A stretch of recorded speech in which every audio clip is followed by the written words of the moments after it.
আসসালামু আলাইকুম। আজকে আপনাদের মাঝে নিয়ে এসেছি হাতে মাখানো গরুর মাংসের রেসিপি। এখানে আমি হাড় চর্বি সহ মাংস নিয়েছি 1 কেজি পরিমাণ।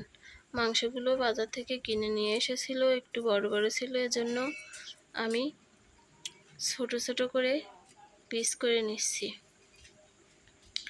হাড় ছিল অল্প, মাংসগুলো অনেক ভালো ছিল। মাংসগুলো কেটে ভালোভাবে ধুয়ে নেব।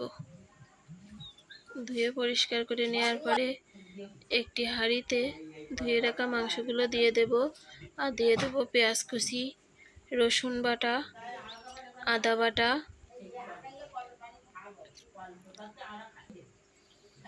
পরিমাণ মতো লবণ, হলুদের গুঁড়া,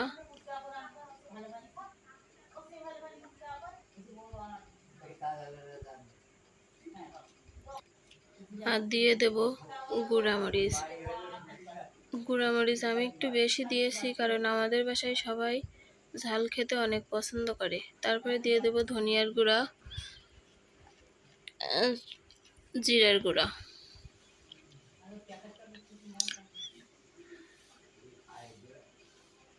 ঝাল যে যেমন পছন্দ করেন তেমন দিয়ে রান্না করতে পারেন। তারপরে দিয়ে দেব গরম মশলার গুঁড়া আর পরিমাণ মতো তেল। এখানে মাংসের ভিতরে অনেকটাই চর্বি আছে, রান্না করার সময় তেল বের হবে, এই জন্য তেল একটু কম করে দিয়েছি। দিয়ে ভালোভাবে মাখিয়ে নেব। মশলাগুলো সব গোশের সাথে ভালোভাবে মাখিয়ে নিব। নিয়ে 15-20 মিনিট ঢাকা দিয়ে রেখে দিয়েছিলাম। এখন আমি চুলায় দিয়ে দিচ্ছি রান্না করে নেওয়ার জন্য।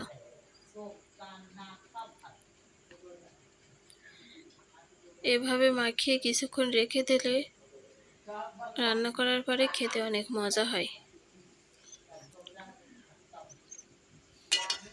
মাংসগুলো আমি একটু ভালোভাবে নেড়ে দিচ্ছি।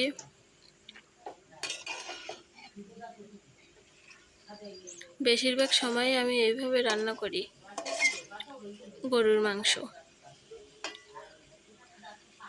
এভাবে গরুর মাংস, ছাগলের মাংস, হাঁসের মাংস সবগুলোই রান্না করা যায়।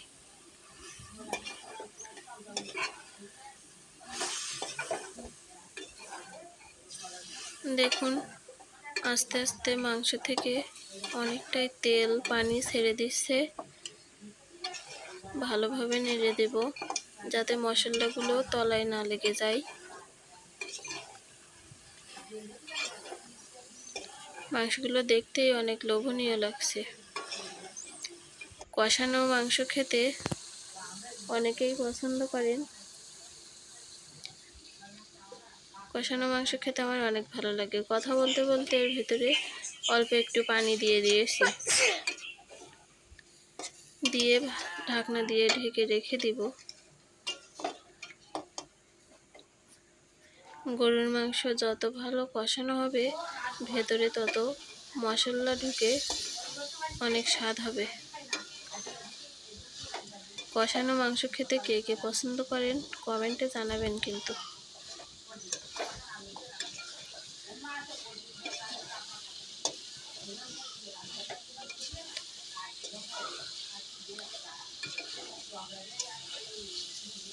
আমাদের বাসায় সবাই কষানো মাংস খেতে অনেক পছন্দ করে। মাংসটা ভালোভাবে কষিয়ে নেব। দেখুন কতটা তেল উঠে বেরিয়ে এসেছে। ভালোভাবে নেড়ে দিব। আবারও একটু পানি দিয়ে ভালোভাবে কষিয়ে নেব।